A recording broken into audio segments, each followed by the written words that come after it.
Myself, Tukaram Surose, I am today's lecture topic discussion magnetic effect of electric current. Firstly, introduction, experimental observation, Aristotle experimental observation. First, current carrying conductor wire. Step first, current carrying conductor wire and charge at rest. Secondly, experimental observation, current I is equal to 0 and charge at moving with a constant velocity v naught. Firstly, next step, third step, current I is equal to I and charge at deviated toward the left.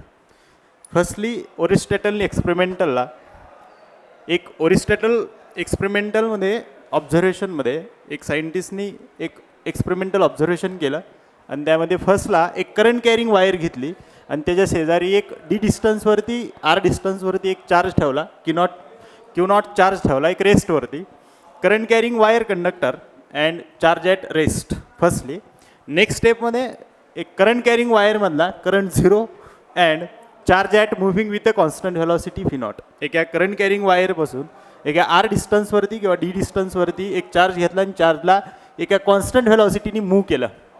Second observation third ऑब्झर्वेशनमध्ये Oersted third ऑब्झर्वेशनमध्ये एक charge particle आहे. Charge पार्टिकलला continuously एका constant व्हेलॉसिटीनी movable आहे आणि current carrying वायरमधला करंट फ्लो केला आणि करंट कॅरिंग वायरमधला करंट आय.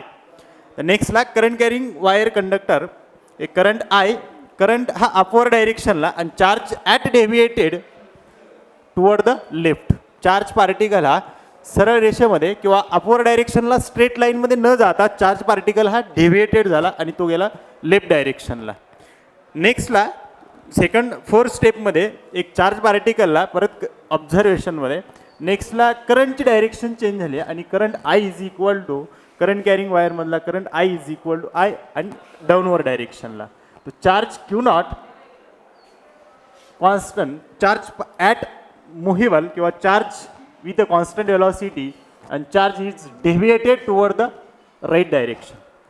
ऑब्झर्वेशनला एक्सपेरिमेंटल ऑब्झर्वेशन केल्यानंतर ऑरिस्टॉटल सायंटिस्टच्या लक्षात आलं की 4 एक्सपेरिमेंटल प्रोसेस गेल्या. पहिल्या प्रोसेसमध्ये फक्त एक चार्ज घेतला आणि करंट कॅरिंग वायर घेतली फर्स्ट स्टेप. सेकंड स्टेपमध्ये करंट कॅरिंग वायरमधला करंट आय हा 0 आणि चार्ज पार्टिकलला फक्त मुव्हेबल केला आणि charge toward the moving in upward डायरेक्शनला एका व्ही नॉट व्हेलॉसिटीनी चार्ज पार्टिकलला मुव्हेबल केला. नेक्स्ट स्टेपमध्ये थर्ड स्टेपमध्ये करंट कॅरिंग वायरमधला करंट अपवर डायरेक्शनला आणि क्यू नॉट चार्ज पार्टिकल हा डेव्हिएटेड झाला म्हणजे अपवर डायरेक्शनला ना जाता तो कुठे गेला आपल्याकडे आता लेफ्ट डायरेक्शनला. तर लेफ्ट डायरेक्शनला गेला तर त्यामध्ये नेक्स्टला परत वापस एक स्टेप आणखीन केली आणि त्या स्टेपमध्ये फोर्थ स्टेपमध्ये करंट कॅरिंग वायरमधला करंट हा आय आणि क्यू नॉट चार्ज हा व्ही नॉट व्हेलॉसिटीनी मूव्ह केला तो अपवर डायरेक्शनला आणि charge deviated toward the right direction. म्हणजे एक्सपेरिमेंटलला ऑब्झर्वेशनमध्ये सायंटिस्ट असं लक्षात आलं की एक करंट कॅरिंग वायर असेल तर करंट कॅरिंग वायरच्या नियर म्हणजे एखाद्या डी डिस्टन्सवरती जर एखादा चार्ज रेस्टवरती असला तर त्यामध्ये इफेक्ट नाही. चार्ज पार्टिकलला मुव्हिंग विथ व्हेलॉसिटीनी मूव्ह केलं तर व्ही नॉट व्हेलॉसिटीनी मूव्ह केलं तरी त्यामध्ये काही एक्सपिरियन्स होत नाही किंवा एखादा इफेक्ट होत नाही.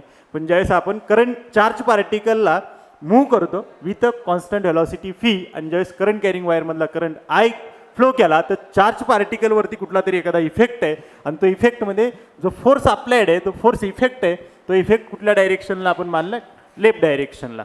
आणि नेक्स्ट प्रोसेसमध्ये करंटची डायरेक्शन चेंज केली तर चार्ज हा डेव्हिएटेड झाला आपल्याकडे राईट डायरेक्शनला. तर एक्सपेरिमेंटल ऑब्झर्वेशनमध्ये कन्क्लुडेड पार्टमध्ये असं लक्षात आलं की जोपर्यंत आपण एक चार्ज पार्टिकल हा रेस्टवरती स्टडी करत होतो त्यावेळेस इलेक्ट्रोस्टॅटिक स्टडी करत होतो. ज्यावेळेस आपण एखाद्या फिजिक्स ब्रँचमध्ये आपण इलेक्ट्रोमॅग्नेटिझमला स्टडी करतो त्यावेळेस आपण what is the electromagnetism the branch of physics which deals with the study of charge. एखाद्या चार्ज पार्टिकलला मी स्टडी करत असाल तर तो चार्ज पार्टिकलला सगळ्या एका ब्रँचमध्ये इलेक्ट्रोमॅग्नेटिझम आपण ब्रँचमध्ये स्टडी करतो. चार्ज पार्टिकलला 3 पार्टमध्ये सेपरेशन केलं. पहिला पार्ट होता आपल्याकडं पहिला पार्ट आहे चार्ज ॲट रेस्ट. चार्जला मी जर रेस्टवरती स्टडी करत असेल तर तो चार्ज पार्टिकल हा इलेक्ट्रोस्टॅटिक्समध्ये आपण स्टडी करतो त्याला आपण इलेक्ट्रिक फील्ड नाव दिलं. नेक्स्टला charge at moving with a constant velocity V naught. तर व्ही नॉट व्हेलॉसिटीने आपण चार्ज पार्टिकलला मूव्ह केलं तर तो चार्ज पार्टिकल आपण मॅग्नेटिझममध्ये स्टडी करतो. आणि नेक्स्टला चार्ज ॲट ॲक्सेलरेटेड चार्ज पार्टिकलला मी ॲक्सेलरेटेड स्टडी केलं तर तो इलेक्ट्रोमॅग्नेटिझम आपण इलेक्ट्रोमॅग्नेटिक वेव्हजमध्ये स्टडी करतो. असं चार्ज पार्टिकलला मी चार्जला रेस्टवरती ठेवलं, चार्ज पार्टिकलला with a constant velocity V naught व्हेलॉसिटीने आपण मूव्ह केलं आणि नेक्स्टला चार्ज पार्टिकल ॲक्सेलरेटेड केलं. तर मी 3 पार्टमध्ये सेपरेशन केलं. पहिलं आपण स्टडी केलं इलेक्ट्रोस्टॅटिक्स नंतर आता आपण स्टडी करतो magnetic effect of electric current म्हणजे आपण मॅग्नेटिझममध्ये मॅग्नेटिक इफेक्ट ऑफ इलेक्ट्रिक करंटमध्ये आपण चार्ज पार्टिकलला एका व्ही नॉट व्हेलॉसिटीने म्हणजे कॉन्स्टंट व्हेलॉसिटीने आपण काय केलं मूव्ह केलं तर तो सगळा स्टडी करतो आपण मॅग्नेटिझममध्ये. तर नेक्स्टला आपण पहिले एक्सपेरिमेंटल ऑब्झर्वेशनमध्ये करंट कॅरिंग वायरमधला करंट आपल्याकडे फक्त मी एक एक्सपेरिमेंटल प्रोसेस केली म्हणजे आपल्याकडं सायंटिस्टने एक एक्सपेरिमेंटल ऑब्झर्वेशन केलं. तर त्या एक्सपेरिमेंटल ऑब्झर्वेशनमध्ये पहिल्या स्टेपमध्ये करंट कॅरिंग वायर कंडक्टर घेतली, नेक्स्टला चार्ज पार्टिकल रेस्टवरती, नेक्स्ट स्टेपमध्ये करंट कॅरिंग वायरमधला करंट 0 होता, चार्ज पार्टिकलला मुव्हिंग विथ कॉन्स्टंट व्हेलॉसिटीने मूव्ह केलं आणि नेक्स्ट स्टेपमध्ये current carrying charge particle moving आहे आणि नेक्स्टला करंट कॅरिंग वायरमधला करंट बी आय ठेवला तर चार्ज पार्टिकल डेव्हिएटेड झाला आणि चार्ज पार्टिकल कुठल्या तरी डायरेक्शनला डेव्हिएटेड होतो तर ती डायरेक्शन होती आपल्याकडे टुवर्ड द लेफ्ट डायरेक्शनला. नेक्स्टला मी करंट कॅरिंग वायरमधला करंटची डायरेक्शन चेंज केली तर चार्ज पार्टिकल तो डेव्हिएटेड झाला, तो अपोजिट डायरेक्शनला म्हणजे चार्ज पार्टिकल हा अपोजिट डायरेक्शनला मूव्ह झाला. तर नेक्स्टला तो गेला राईटला. तर असं एक कन्क्लुजन पार्टमध्ये लक्षात आलं current carrying conductor wire produces the magnetic field around it. This phenomena is called as the magnetic field. लक्षात आल्यानंतर एक कन्क्लुजन पार्ट काढला ऑब्झर्वेशनमध्ये. एक्सपेरिमेंटल ऑब्झर्वेशनमध्ये सायंटिस्टनी ऑरेस्ट्रेटरनी सांगितलं की the current carrying conductor wire produces the magnetic field किंवा produces the magnetic field around it. This phenomena is called at the magnetic field. एखाद्या current carrying वायरच्या अराउंड इटमध्ये कुठला तरी एक इफेक्ट आहे आणि तोच इफेक्ट म्हणजे आपण आता स्टडी करतो त्याला आपण नाव दिलं मॅग्नेटिक फील्ड. मॅग्नेटिक फील्ड आणि magnetic field is denoted by B. एका बीनी मॅग्नेटिक फील्डला डिनोट केलं. आपण आतापर्यंत जी इलेक्ट्रिक फील्ड स्टडी करत होतो आता तो चार्ज पार्टिकल कुठं होता रेस्टवरती आणि force is equal to Q naught multiplied by E. जो फोर्स अप्लाइड होता इलेक्ट्रिक फील्डमध्ये जो चार्ज पार्टिकलवरचा फोर्स होता तो F is equal to Q naught multiplied by E electric फील्डवाला. आता जो फोर्स क्रिएट आहे तो फोर्स आपण स्टडी करतो त्याच फोर्सच्या इफेक्टला आपण एक नाव दिलं त्याला मानलं मॅग्नेटिक फील्ड. बी हा आपल्याकडे एक नवीन क्रिएटेड झालेला जो फोर्स आहे त्याला नाव दिलं आपण मॅग्नेटिक फील्ड. एक नवीन आपण स्टडी करणार आहेत त्याला म्हणायचं मॅग्नेटिक फील्ड. आता मॅग्नेट्यूड आपण मानलं. आता to find out the magnitude of magnetic field and direction आपल्याला आता स्टडी करायचं to find out the magnitude of magnetic field and direction. Oersted experimental म्हणजे आपल्याला सांगितलं की एक्सपेरिमेंटल ऑब्झर्वेशनमध्ये एक करंट कॅरिंग कंडक्टर वायर आहे त्या वायरच्या अराउंड इटमध्ये एक मॅग्नेटिक फील्ड प्रोड्यूस होती आणि ती मॅग्नेटिक फील्ड सायंटिस्टच्या लक्षात आलं की मॅग्नेटिक फील्ड किती असू शकते किंवा कोणत्या डायरेक्शनला क्रिएटेड आहे. तर आपण त्याला स्टडी करण्यासाठी to find out the magnitude of magnetic field and direction firstly observe किंवा firstly find out the magnitude of magnetic field is scientist named as Biot Savart law. Biot Savart लॉने आपल्याला एक लॉ दिला to find out the magnitude of magnetic field. Magnetic field find out करण्यासाठी Biot Savart लॉचा आपण use करतो. Biot-Savart लॉने सांगितलं आपल्याला एक करंट कॅरिंग कंडक्टर वायर आहे त्याच्यामधून करंट किती पास होतो आपल्याकडे आय. एक डी डिस्टन्सवरती एक आर डिस्टन्सवरती आपण मानला पी पॉईंट आहे त्या पी पॉईंटवरची मॅग्नेट्यूड ऑफ मॅग्नेटिक फील्ड. नेक्स्टला एक छोटासा एक डीएल इलेमेंट आहे त्या डीएल इलेमेंटमधली जी मॅग्नेटिक फील्ड आहे पी पॉईंटवरची ती पी पॉईंटवरची मॅग्नेटिक फील्ड. तर बायोसेवर्ट लॉने आपल्याला सांगितलं की छोटासा डीएल इलेमेंट आहे त्या डीएल इलेमेंटमधली जी मॅग्नेटिक फील्ड आहे ती मॅग्नेटिक फील्ड आहे D B small magnetic field. Magnetic field magnitude of magnetic field is directly proportional to the current I. आपण एखादं मानलं की कन्सिडर केलं की स्मॉल मॅग्नेटिक फील्ड आहे एक छोटासा डीएल इलेमेंट आहे छोट्याशा डीएल इलेमेंटमधली एक छोट्याशा वायरमधली छोटीशी एक स्मॉल मॅग्नेटिक फील्ड आहे ती मॅग्नेटिक फील्ड आहे D B is directly proportional to the I. D B magnitude of magnetic field is directly proportional to the DL and D B magnitude of magnetic field is inversely proportional to the R square. Distance between the DL and point P. The first equation, second equations, and third equation. All the three equations are combined. The dV, magnitude of dV is directly proportional to the ideal sin theta upon r square.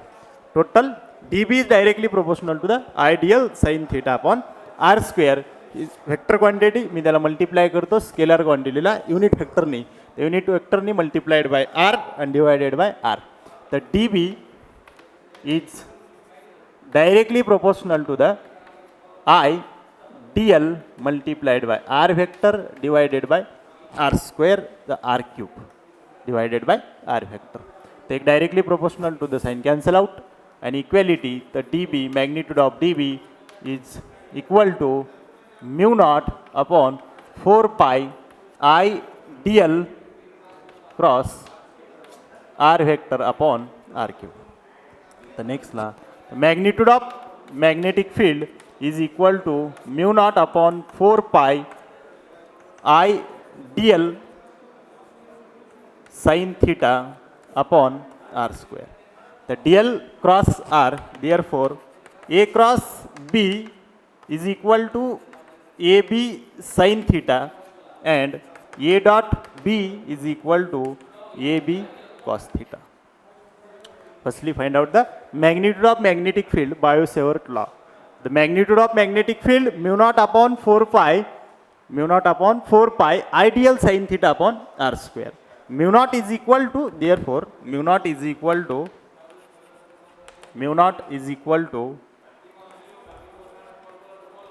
permeability of free space. Permeability of free space. Mu naught is equal to permeability of free space.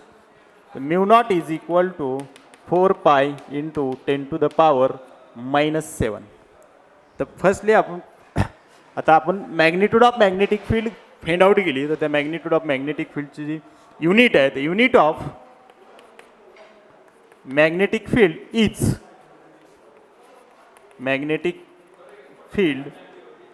Is Tesla. Tesla is denoted by T. Tesla is denoted by T. The unit of magnetic field is Tesla T or Weber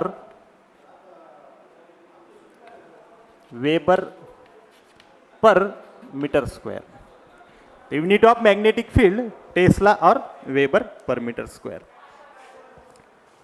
Biot-Savart law, current carrying conductor wire small element DL मधून एका P पॉईंटवरची आपण R डिस्टन्सवरती एक magnitude of magnetic field is directly proportional to the I. Magnitude of magnetic field DB is directly proportional to the DL and dB is inversely proportional to the r square. There are the three equations are combined. dB is directly proportional to the ideal sin theta upon r square. dB is the vector quantity multiplied by unit vector direction. The dB is vector quantity unit vector form. The dB is directly proportional to the ideal multiplied by r vector divided by r cube. The dB is equality sign. The mu naught upon 4 pi ideal cross r vector upon r cube. The dB is equal to mu naught upon 4 pi ideal sin theta upon r square. The relation between the dl and r, a cross b, a means dl and b means r. The a cross b is equal to ab sin theta, the dl sin theta, and a dot b is equal to ab cos theta. Next,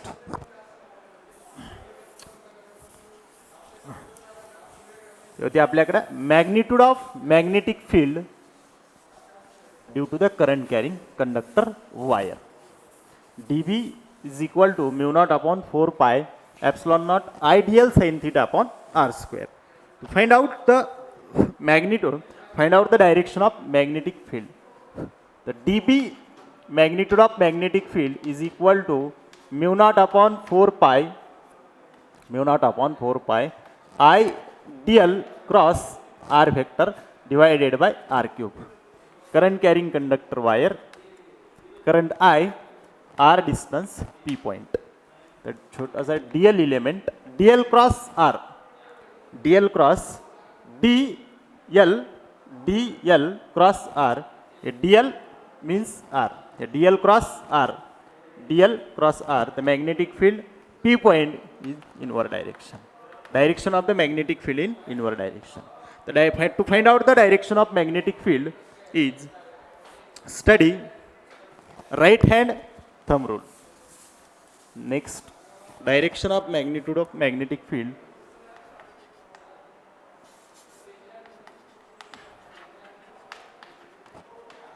Right hand thumb rule. Right hand thumb rule. उजव्या हाताच्या अंगठ्याचा नियम त्याला आपण म्हणतो right hand thumb rule. The current carrying conductor wire imagine to be held in such that the thumb in direction of current and curl the fingers in direction of magnetic field. एक current carrying wire घेतली, त्यामधला जो current आहे तो current आहे I. करंटची direction आहे आपला thumb and all the fingers all fingers P point. तर पी पॉईंटवरची मॅग्नेटिक फील्ड आहे. Magnetic field current shows the direction of current in thumbs. Thumb आपल्याकडे इंडिकेट्स करतो करंटची डायरेक्शन आणि curl the finger all the fingers curl all the fingers in direction of magnetic field. The P point shows the direction of magnetic field at point P. ठीक आहे, P point वरची magnetic फील्डची direction show करायची असेल तर मी आपल्याला एक right hand thumb rule आपण use केला. तर थंब इंडिकेट्स करतो राईट हँड थंबवाला थंब इंडिकेट्स करतो आपल्याला करंटची डायरेक्शन. करंट कुठे आपल्याला अपवर डायरेक्शनला, करंट इन अपवर डायरेक्शन. आणि पी पॉईंटवरची मॅग्नेटिक फील्ड कुठल्या डायरेक्शनला, इनवर डायरेक्शनला. आपण मानलं मॅग्नेटिक फील्ड कुठे चालली आपल्याला cross product means inward direction. For example next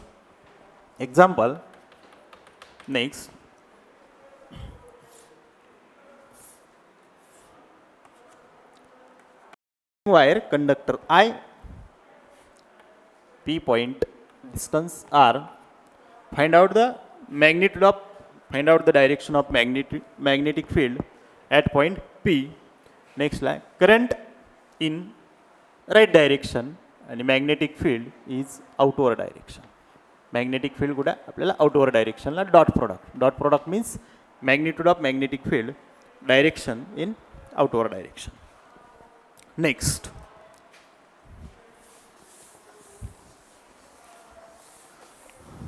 हे होतं आपल्याकडे magnitude of magnetic field and direction of magnetic field. Magnitude of magnetic field calculate करण्यासाठी आपल्याला Biot Savart law and direction find out करण्यासाठी आपल्याला राईट हँड थंब रूल्स. तर आपण फर्स्टला study केला आपल्याला मॅग्निट्यूड ऑफ मॅग्नेटिक फील्ड कुठल्या डायरेक्शनला. मॅग्निट्यूड ऑफ मॅग्नेटिक फील्ड होते आपल्याला DB is equal to μ0/4π IDL sin θ/r². आणि डायरेक्शन फाइंड आउट करण्यासाठी राईट हँड थंब रूल्स. नेक्स्टला